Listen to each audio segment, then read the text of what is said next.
Kanjeng Nabi Muhammad itu menerima wahyu di goa. Mengapa sekarang ibaratnya kalau ke goa, wah musyrik jin, berarti manusia sekarang nggak punya keramat. Pintar apalan saja, tidak pernah ada amalannya. Ya, amal itu bukan berarti hanya berzikir saja, itu enggak. Amalan itu adalah, menurut saya adalah bila. Nun sewu Mbah, panjenengan pernah menyampaikan tentang mukti wibawa mulia. Terkait wibawa nih gini. Nampaknya kewibawaan baik itu di pemerintah maupun di masyarakat untuk saat ini seakan-akan sudah mulai kurang kewibawaan. Dan turut panjenengan, mungkinkah Satria Piningit ini bisa muncul atau dengan kewibawaan atau bisa mengembalikan kewibawaan seperti layaknya pemimpin kewahyon di masa-masa sebelumnya dulu? Om wilahing jati nuhuni hajat leluhur Nusantara tabe uluk salam mulia. Tabe uluk salam mulia. Atur badya Wisnu Nusantara. Kalau mengingat masa-masa lampau ya, artinya masa kecilnya saya saja itu wah itu papan angker, itu rumah itu ada ini, itu rumah itu saya lewat di sana kok merinding gitu loh, secara dalam auranya itu memang ya nyatanya demikian. Tidak hanya tempat saja, artinya tidak cuma kalau di makam itu merinding itu, bahkan di rumah seseorang, rumahnya Mbah Karta umpamanya itu, saya lewat depan rumahnya Mbah Karta kok rasanya merinding gitu loh. Itu masih ada beberapa orang yang bahkan Mungkin yang lebih nampak rumahnya kepala desa biasanya. ya rumahnya kepala desa, rumahnya apa bupati, terus sepuan, terus apa itu, saya lewat belakang rumahnya itu kok merinding banget loh gitu loh. Itu memang ya artinya ini keramatnya bumi ya, keramatnya sebab semua ini kan sebenarnya itu ada keramat manusia sendiri itu ada keramatnya, binatang itu juga ada keramatnya, tumbuhan itu juga ada keramatnya gitu loh. Artinya memang dalam saat ini menurut saya, pendapat saya itu karena kita sebagai manusia yang itu percayanya kepada hal yang gaib itu, padahal itu merupakan pokok. Di antara orang yang beriman itu adalah orang yang percaya adanya hal yang gaib. Sekali lagi saya katakan, orang yang beriman itu orang yang harus, di antaranya adalah orang yang beriman kepada hal yang gaib gitu loh. Nah, selama ini itu seolah kalau bercerita gaib itu kan ada gaib yang sejati, ada gaib yang tidak sejati.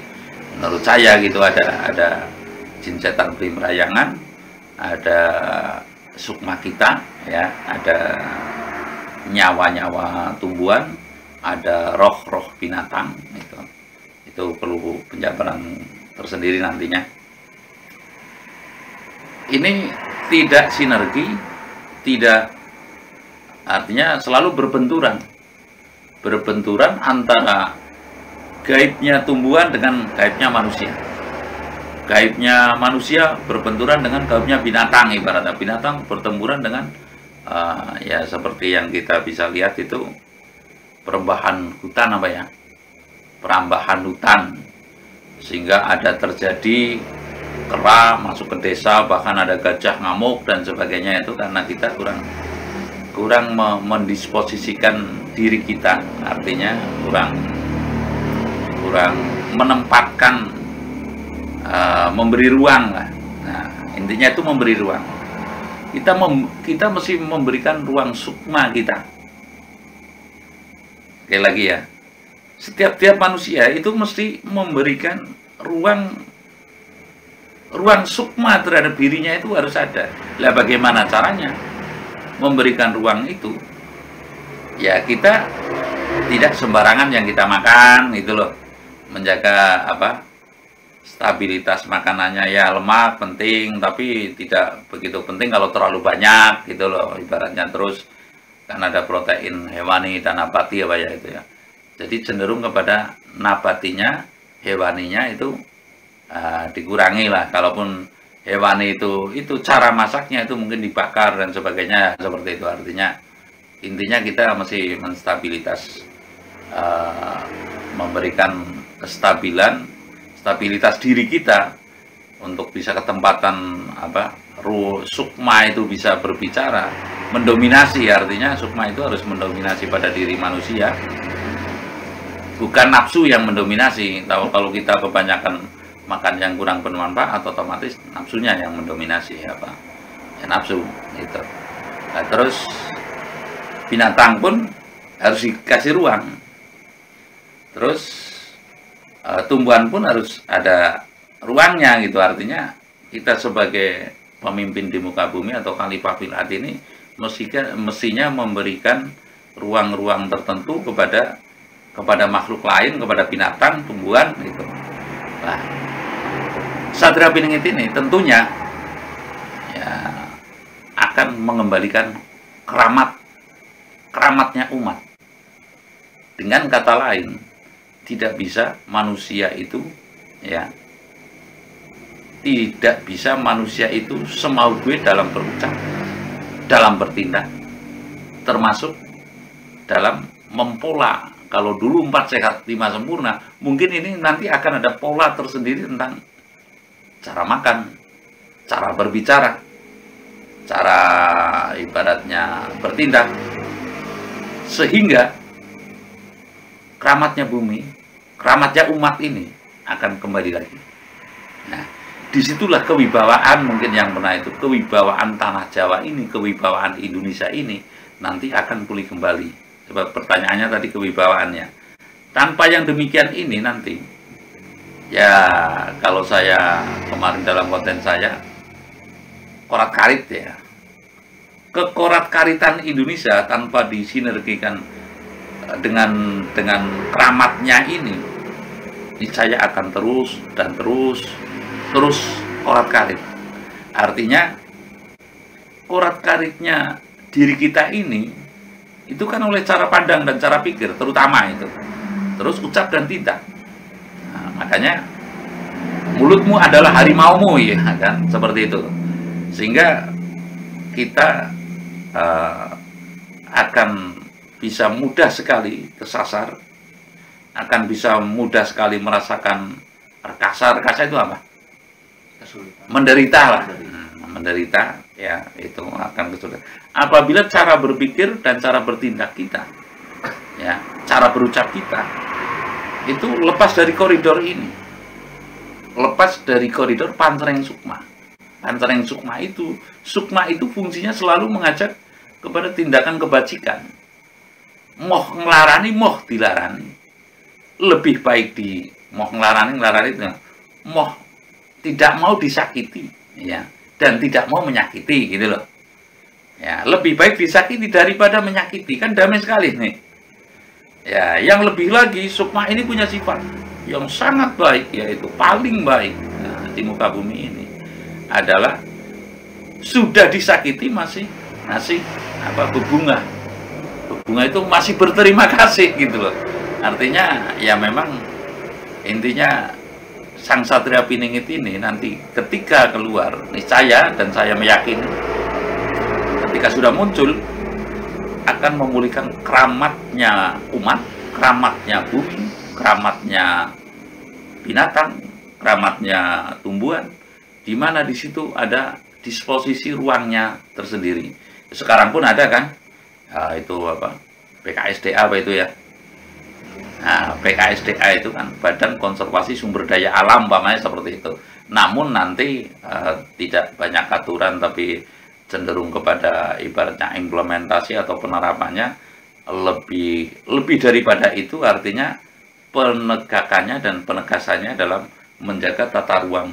Sekarang kan ada di PU juga, PUPR itu katanya itu kan tata ruang, sehingga bumi ini juga pulih keramatnya bumi, manusia ini juga pulih keramatnya manusia ini, ya binatang itu juga pulih, sehingga binatang tumbuhan itu pulih keramatnya bumi ini, keramatnya umat ini, keramatnya tumbuhan ini, ya pokoknya memulihkan keramat umat lah. Umat itu kan bumi ini juga ya kategorisasi, bisa dikategorisasikan umat kan, makhluk gitu.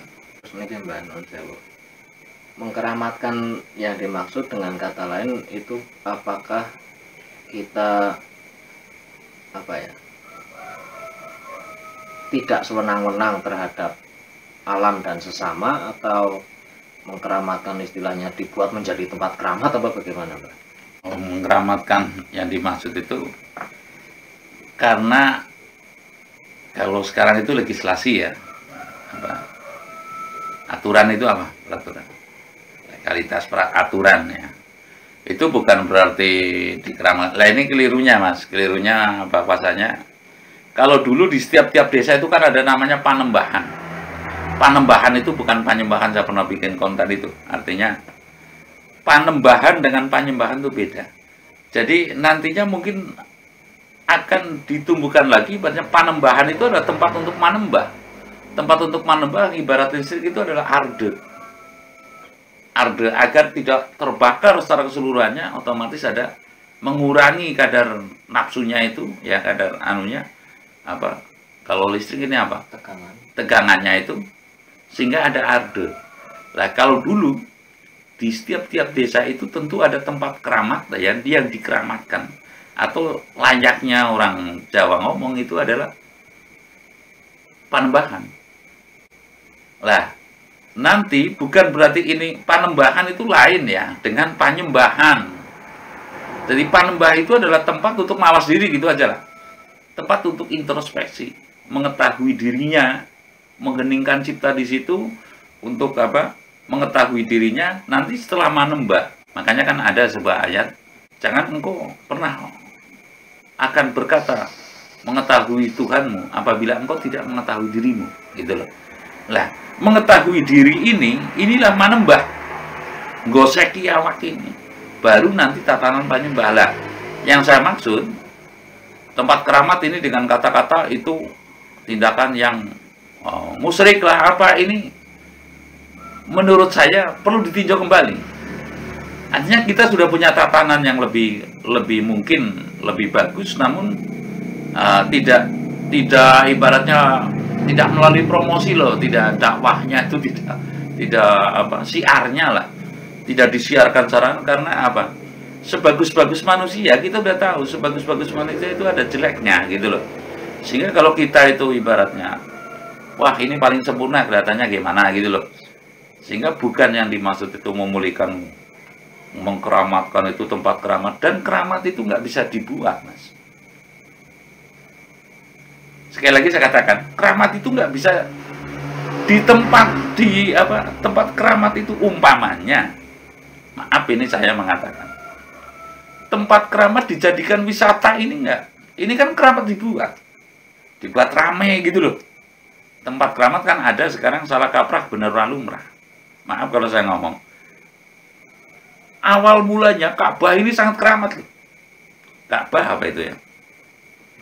Ini sangat keramat.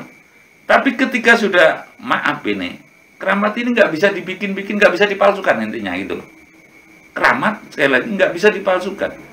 Sebab keramat itu yang mengkomando itu adalah manusia sungguhnya Mas.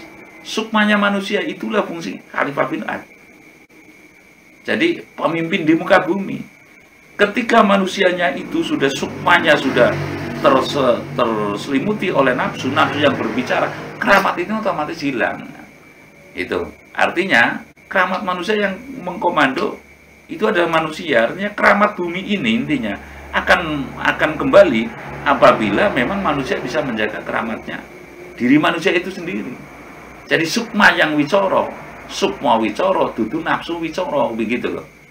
Jadi bukan berarti keramat ini nanti akan banyak panembahan. Terus cara kasarnya arah pertanyaan itu tadi yang kedua adalah penyesatan, takut dituding penyesatan, ibaratnya aliran sesat. Tidak ada aliran sesat. Yang menyesatkan itu adalah diri kita itu sendiri, bukan Alkitab, bukan aliran. Coba sekarang saya pernah bicaranya, kalau ke Gunung Serandil ibaratnya dan Selop ibaratnya itu tempat musyrik. Tempatnya yang musyrik apa manusia yang musyrik? Nabi Sulaiman itu bisa menundukkan setan loh, tidak kegoda setan loh. Ini loh yang saya kita harus garis bawahi. Jadi kita itu harus, Kanjeng Nabi Muhammad itu menerima wahyu di goa. Mengapa sekarang ibaratnya kalau ke goa, wah musyrik jin? Berarti manusia sekarang nggak punya keramat. Bagi Nabi Muhammad, mana jinnya ini? Di Gua Hiro. Iya kan? Bagi Kanjeng Nabi Muhammad demikian. Terus bagi Kanjeng Nabi Sulaiman, oh itu tempat angker itu banyak setannya, nanti kamu musik. Nabi Sulaiman, nggak mungkin dong. Nabi Sulaiman, mana sih setannya? Setan kamu sini. Sini kamu. Mau apa? Lo menggoda saya? Gitu ibaratnya seperti itu. Itu sudah, ya ini nantinya kan tidak demikian. Nah sekarang itu kan karena, ya maaf kalau boleh saya ngomong, itu ulama itu dibentuk mesti dari memulihkan keramat, ya mesti dari tirakat, bukan karena polling SMS, bukan karena maaf itu kalau lihat sekarang itu karena pintar apalan saja, tidak pernah ada amalannya. Ya amal itu bukan berarti hanya berdikir saja, itu enggak. Amalan itu adalah, menurut saya adalah bilhal yang melakukan tirakat, melakukan memberi. Kalau sekarang kan maaf kata, ibarat orang makan pada nggak mau buang air besar, ibarat orang minum nggak mau buang air kecil, gitu loh. Nah, jadinya apa cara kasarnya? Apabila orang makan tidak mau membuang air besar ini, orang minum nggak mau membuang air kecil ini, gitu. Apa jadinya? Lah, karena hal-hal demikian itu sudah terdoktrinasi oleh hal modal sekecil-kecilnya dan hasil segede-gedenya, atau terano oleh kapitalis, sehingga yang sangat memalukan bagi bangsa Indonesia menurut saya adalah Indonesia negara Pancasila tidak bisa menggratisi air orang buang air kecil. Saking mudahnya otoritas daerah sekarang saja membangun Cilacap umpamanya, dinas perhubungan, setiap pom bensin tidak boleh ada tempat toilet itu dikomersialisasikan, ibaratnya harus gratis, itu fasilitas umum gitu loh, saking mudahnya. Tapi karena sudah tertutup komersialisasi, ya beginilah jadinya. Makanya nanti cara mengkeramatkan itu setelah sukma itu menempat kepada Satria Pining, kepada manusia-manusia ini sukma lebih wicoro, niscaya semua nanti sukma itu lebih wicoro, niscaya keramatnya bumi ini, keramatnya umat ini akan kembali. Intinya komando Satria Pining ini nanti akan memulihkan keramatnya umat, pulihnya kewibawaan dunia ini, khususnya tanah Jawa ini, Nusantara ini. Niscaya Sang Satria Pining ini sedang mengkomandering sedang mengkomando, sedang menuju ke arah itu, sehingga manusia hidup bahagia yang stabil, bahagia yang tidak hanya sebentar saja nanti sedih lagi, itu tidak ada yang demikian. Saya rasa demikian. Terima kasih.